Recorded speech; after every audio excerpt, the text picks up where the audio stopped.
गणेश भगवान तो अद्भुत है। वो सभी देवी देवताओं को और लाडला दुलारा छोटा गणेश है, सभी को दुलारा है।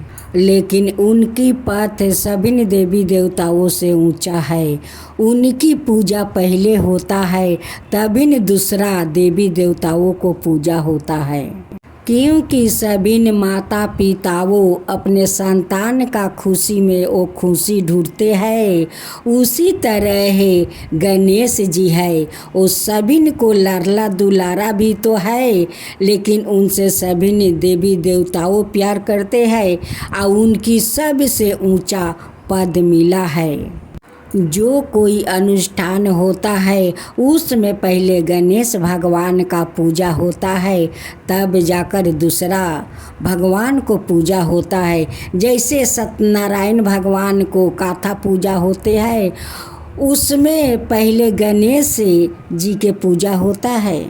गणेश भगवान का असीम कृपा सभी को व्यवसाय पर रहता है और सभी को व्यवसाय पर गणेश भगवान कृपा करते हैं। गणेश भगवान तो सभी व्यापारियों का दुकान पर वो विराजमान रहते हैं और बैठे बैठे सभी के ऊपर गणेश भगवान अपना कृपा बरसाते रहते हैं। हे गणेश भगवान, अपना असीम कृपा सभी के ऊपर अपना बनाए रखिएगा।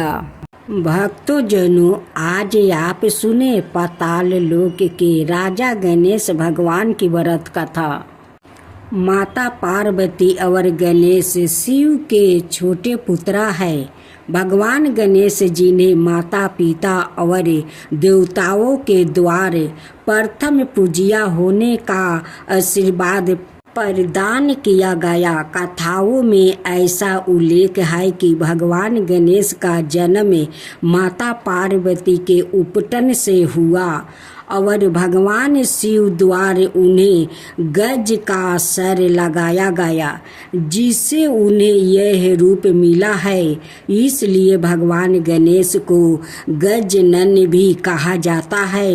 भगवान गणेश की कथाओं का वर्णन अनेक ग्रंथों में मिलता है। गणेश से जुड़ी कई ऐसी कथाओं है जो कृष्णा लीलाओं से भी मिलती जुलती है। इन सभी लीलाओं का वर्णन मुंडल पुराण, गणेश पुराण और शिव पुराण में मिलता है। तो आज हम आपको भगवान गणेश से जुड़ी कुछ ऐसी ही रोचक कथाओं के बारे में बताने जा रहा हूँ। पाताल लोक के राजा गणेश अपने भी भगवान गणेश से जुड़ी कई कथाओं के बारे में सुना होगा, लेकिन शायद बहुत कम लोग जानते हैं कि भगवान गणेश पाताल लोक के राजा भी है। कथा के अनुसार एक बार गणपति ऋषि मुनियों को पुत्रा के साथ पराशर ऋषि के आश्रम में खेल रहे थे, तभी वहाँ कुछ नाग कन्या आ गई। नाग कन्या गणेश को आग्रह पूर्वक अपने लोक लेकर जाने लगी। भगवान गणेश भी उनका आग्रह ठुकरा नहीं पाए और उनके साथ चले गए। नाग लोग पहुँचने पर नाग कन्याओं ने उनका हर तरह से स्वागत सत्कार किया। तभी वहाँ नागराज वासुकी ने भगवान गणेश को देखा और उपवास के भाव से भगवान गणेश से बातें करने लगे और उनके रूप का वर्णन उन्हीं के सामने करने लगे। भगवान गणेश को क्रोध आ गया। उन्होंने वासुकी के फन पर पैर रख दिया और उनके मटुक को भी सवाए पहन लिया। वासुकी के दर्शन देख कर उनके बड़े भाई शेषनाग भी वहाँ आ गए उन्होंने हुंकार भरते हुए कहा, किसने मेरे भाई के साथ इस तरह का व्यवहार किया है। जब भगवान गणेश शेषनाग के सामने आए तो वो उन्हें पहचान गया और उनका अभिदान करने लगे और उन्हें नाग लोक यानी पाताल का राजा घोषित कर दिया। एक दंत कैसे हो गए भगवान गणेश। भगवान गणेश को हम सभी एक दंत के नाम से भी जानते हैं। आज आप सुने गणेश जी की खीर की कहानी। एक बार गणेश जी ने पृथ्वी के मनुष्यों परीक्षा लेने का विचार किया। वो अपना रूप बदलकर पृथ्वी पर भ्रमण करने लगे। उन्होंने एक बालक का रूप बना लिया। एक हाथ में एक चम्मच में दूध ले लिया और दूसरे हाथ में एक चिमटी चावल ले लिया और गली गली घूमने लगे। साथ ही साथ आवाज लगाते चल रहे थे, कोई मेरे लिए खीर बना दे, कोई मेरे लिए खीर बना दे। कोई भी उन पर ध्यान नहीं दे रहा था, बल्कि लोग उन पर हंस रहे थे। लगातार एक गांव के बाद दूसरे गांव इसी तरह चक्कर लगाते हुए पुकारते रहे, पर कोई खीर बनाने के लिए तैयार नहीं था। सुबह से शाम हो गई, गणेश जी लगातार घूमते रहे। एक बुढ़िया थी, शाम के वक्त अपनी झोपड़ी के बाहर बैठी हुई थी। तभी गणेश जी वहां से पुकारते हुए निकले कि कोई मेरी खीर बना दे, कोई मेरी खीर बना दे। बुढ़िया बहुत कोमल हृदय वाली स्त्री थी।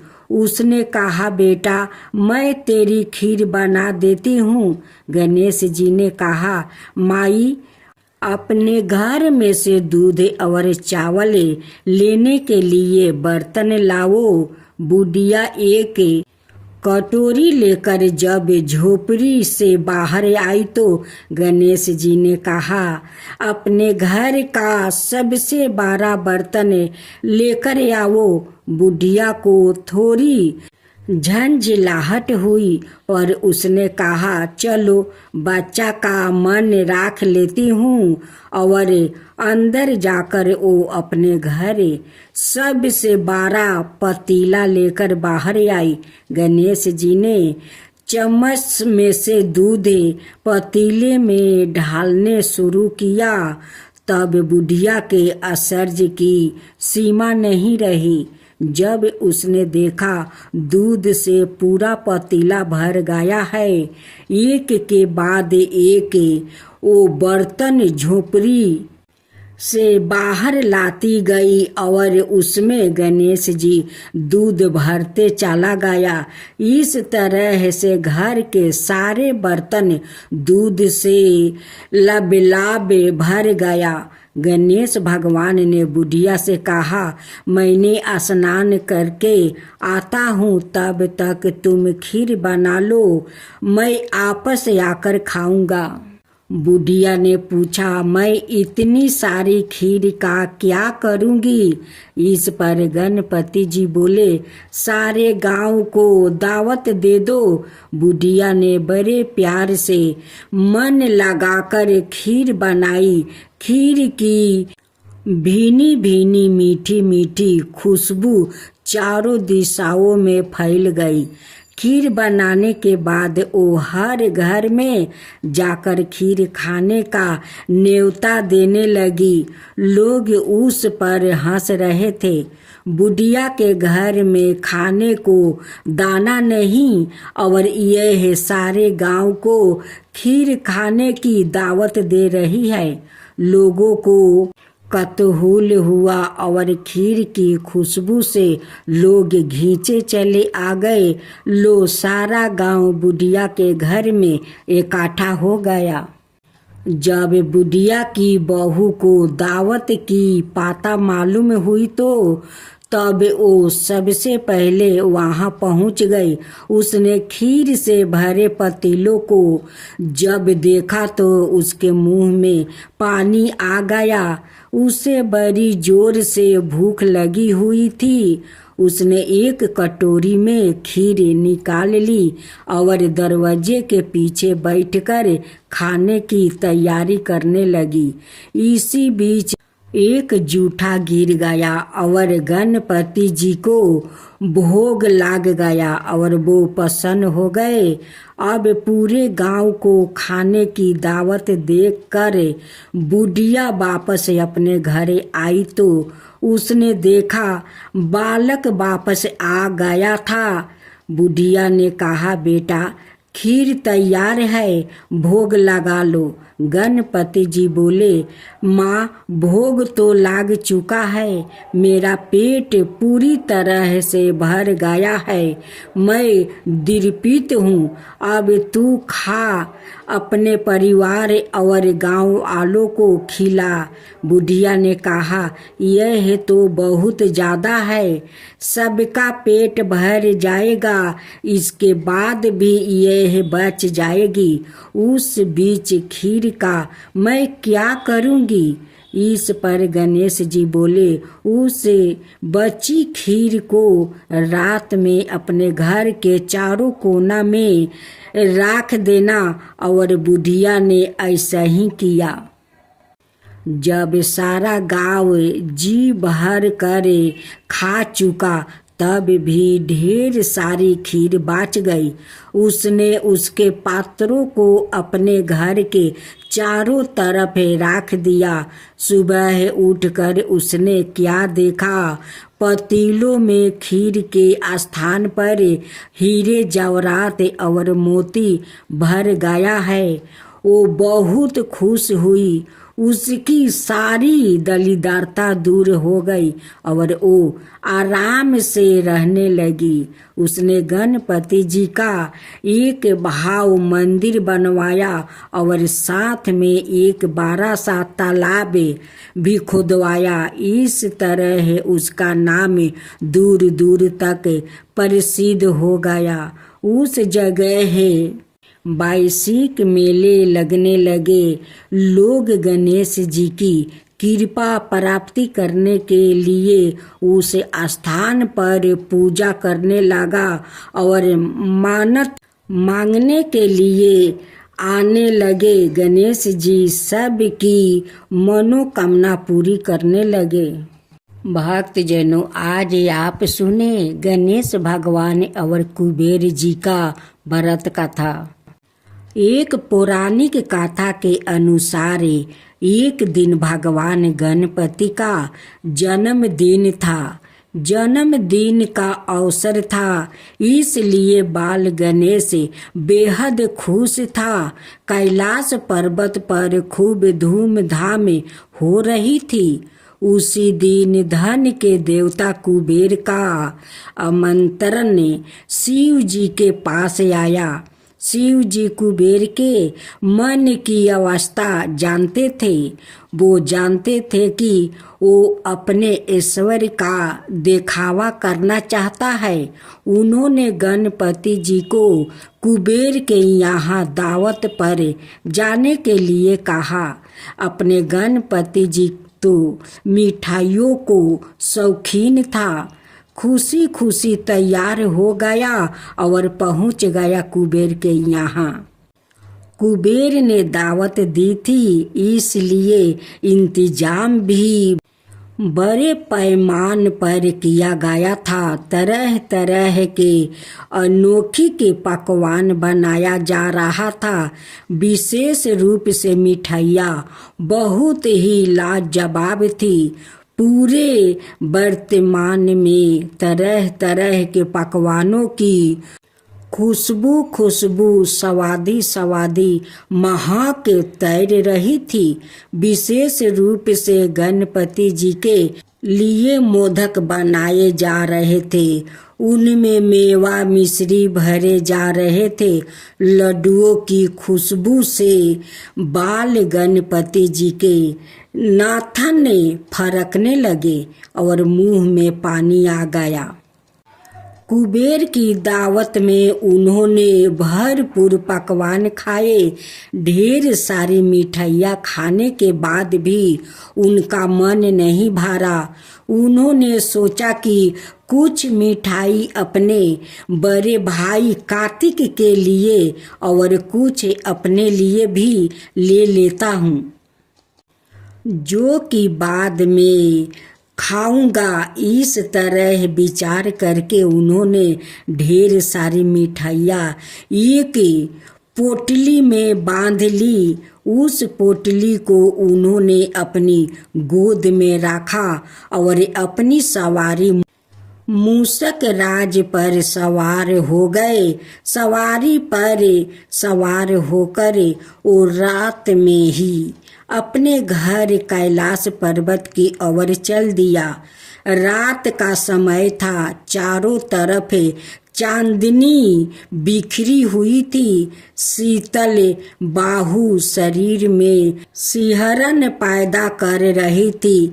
अधिक पेट भरा होने के कारण नींद के झोंके आने लगा।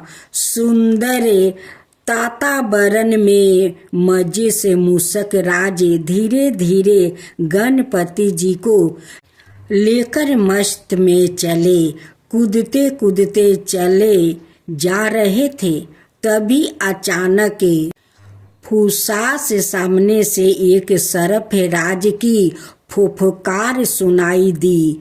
इससे चूहा डर गया और जोर से कूदा। गणपति जी का संतुलन बिगड़ गया और वो मिठाई सहित गिर पड़े। उन्होंने इधर उधर चारों तरफ देखा कि कोई देख तो नहीं रहा है। ना निर्जल रात्रि का समय था, वहाँ कोई नहीं था। हाँ, इससे गणपति जी को सांत्वना मिली और उन्होंने मिठाई को एकत्रित करना शुरू किया। तभी उन्हें हंसी की आवाज़ सुनाई दी। उन्होंने इधर उधर देखा लेकिन कोई दिखाई नहीं दिया। हंसी को अपना भरम जानकर उन्होंने मिठाई को पुनः इकट्ठा करना शुरू कर दिया। उन्होंने मिठाई को अभी पूरा एकत्रित भी नहीं किया था कि उनकी नजर आसमान में हंसते हुए चांद की तरफ गई। आसमान में चांद हंसते हुए लोटपोट हुआ जा रहा था। चांद उनके नाटे कद, मोटे पेट, गज के सिर, मूषक की सवारी और उस पर ढेर सारी मिठाइयाँ के बिखर जाने पर उनकी हंसी उड़ रहा था। भक्तों को विघ्न हर्ता गणपति जी का जो रूप अति प्रिय है, उस पर चंद्रमा हंस रहा था। इस पर गणपति जी को बड़ा गुस्सा आया और उन्होंने चांद को डांटते हुए कहा, तुम्हें अपनी सुंदरता पर बहुत घमंड है।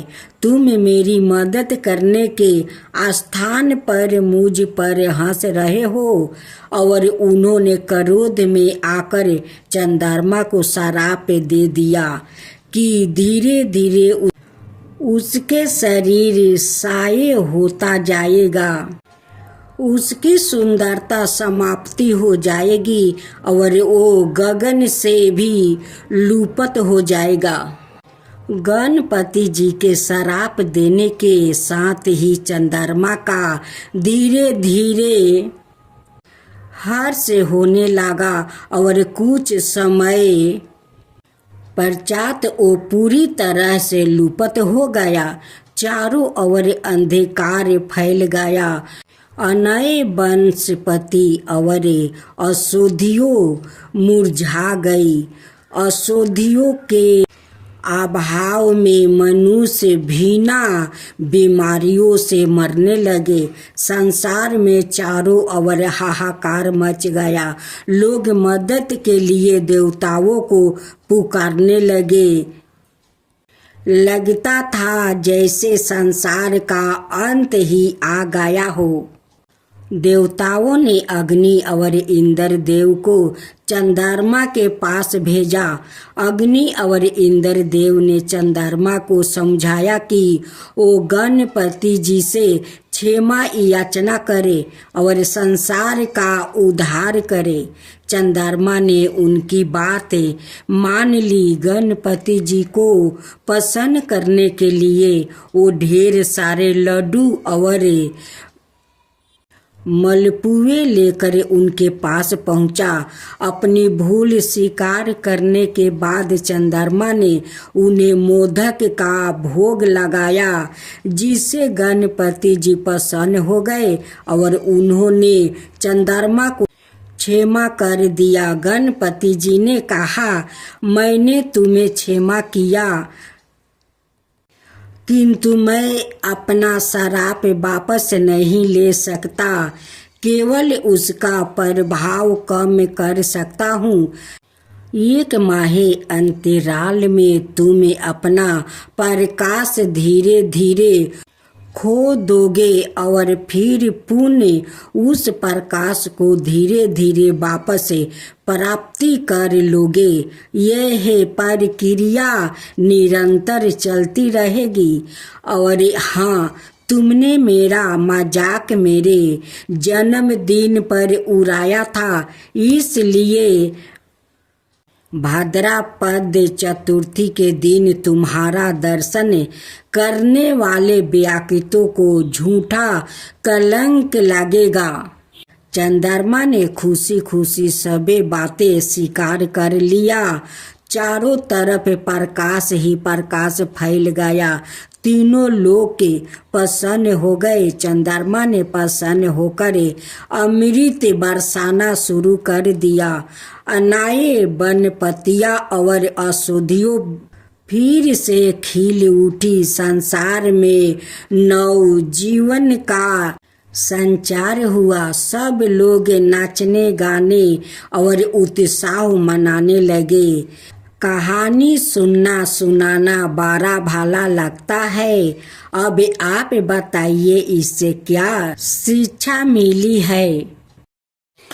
जय गणेश जय गणेश जय गणेश देवा, माता जानकी पार्वती पिता महादेवा। जय गणेश जय गणेश जय गणेश देवा। एक दांत दयावंत चार भुजी धारी, मस्तक सिंदूर सोहे मूस की सवारी। जय गणेश जय गणेश जय गणेश देवा, माता जानकी पार्वती पिता महादेवा। अंधन को आँख देते, कोढ़ियन को काया, बाजिन को पुत्र देते, निर्धन को माया। जय गणेश जय गणेश जय गणेश देवा, माता जानकी पार्वती पिता महादेवा। हार चढ़े फूल चढ़े और चढ़े मेवा, लड्डुअन का भोग लगे संत करे सेवा। जय गणेश जय गणेश जय गणेश देवा, दीनन की लाज रखो सुबह सुतिवारी, कमना का पूरा करो जग बलिहारी। जय गणेश जय गणेश जय गणेश देवा, सूर्य सायं शरण आए सफल की जो सेवा। जय गणेश जय गणेश जय गणेश देवा, माता जानकी पार्वती पिता महादेवा। जय गणेश जय गणेश जय गणेश देवा, माता जानकी पार्वती पिता महादेवा।